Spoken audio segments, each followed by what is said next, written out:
अरे राजकुमार सरिता नाम लेके आगे राजा कुंभेश्वर के बेटी रहे और रोज भगवान शंकर से पूजा करके यही वरदान मांगत रहे कि तो अगला दिन बाबा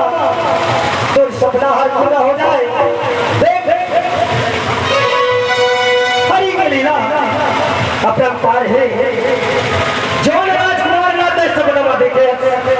ओ राजकुमार तो सपना के छोटे अवश्य बनी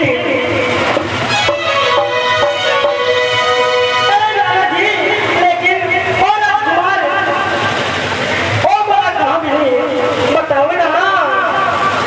ओ राजकुमार मानो का राजकुमार है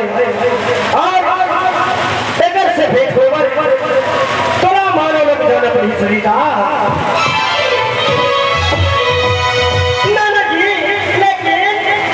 अरे राजकुमार सरिता